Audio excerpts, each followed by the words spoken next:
Habang pinaghahandaan ang simula ng bakunahan kontra African Swine Fever, patuloy ang pagharang sa mga baboy na posibleng may sintomas ng ASF. Nakatutok si Bernadette Reyes.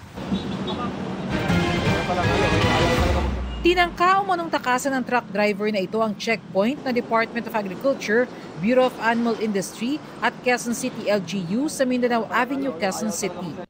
Nabol po dun. Tapos pinabalik na lang po namin kasama yung ating mga kapulisan. Doon po namin na-trace na wala po siyang lisensya. Kompleto papel. Ala po akong rason natakbuhan sila. Kasi kompleto naman po ako ng papel.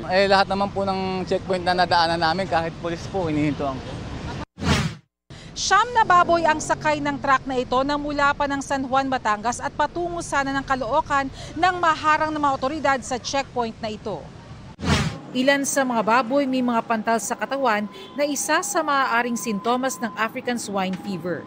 Dinala ang mga ito sa BAI para itest kung positibo sa ASF. Bilang pag-iingat sa farm, direktang kumukuha ng panindang baboy si Ann.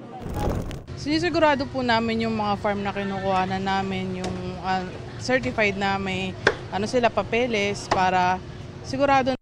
Sa kabila nito, matumal pa rin ang bentahan ng karning baboy sa Blumentritt Market. Matumal talaga. Napakahirap. Ang matira ng baboy, ilang gunisa na lang para hindi masayang. Ayon sa Agriculture Department, marami ng hog raisers ang nagpahayag na nais nilang mabakunahan ng kanilang mga alagang baboy. Sa unang linggo ng Setyembre, inaasang magsisimula ang controlled vaccination. Ang isang vial ay 50 doses. Kailangan namin na igrupo sila ng 50 para pag binakunahan, walang masayang.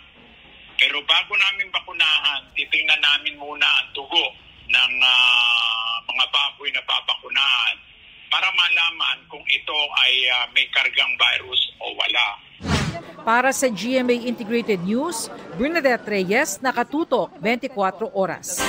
Mga kapuso, patuloy na tumutok sa mga balita. Mag-subscribe sa GMA Integrated News sa YouTube. Sa mga kapuso abroad, samahan niyo kami sa GMA Pinoy TV at www.gmanews.tv.